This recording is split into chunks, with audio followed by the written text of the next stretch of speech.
Դիանա Գրիգորյանի «Վերջին զանգը» սերիալի նկարահանումները շարունակվում են, մեր կողմից սիրված դերասաններն էլ շարունակում են մարմնավորել մեզ արդեն հայտնի դրական ու բացասական կերպարները։ Միքո Բադուքո արարքների համար երբ ես պատասխան տալու, Աննան ոչ մի բան չի արել, որ մի հատ էլ պատասխան տա, գրել է հետևորդներից մեկը։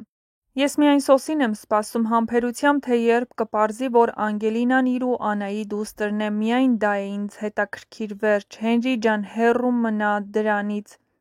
Սկզբի մի քանի սերիան շատ հետաքրքիր էր, թվում էր, թե տարբերվող է, բայց դե ոչ, հետագա սյուժեն արդեն պարզ ա, Էլիզի չստացված կերպարը կսիրահարվի Հենրիին ու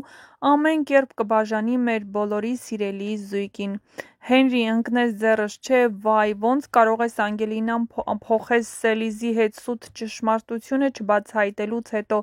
Ես չեմ հասկանում, որ կարող է սերը այդպես արագ մոռացվել և ուրիշի հետ սկսել նոր հարաբերություններ կերտել, այն էլ մի երկու հանդիպումից։ Համակարծիք եք, եթե ոչ, գրեք ձեր կարծիքները։ Հեռուստադիտողները գտնում են, որ Միքայելը պետք է պատասխան տա իր արարքների համար։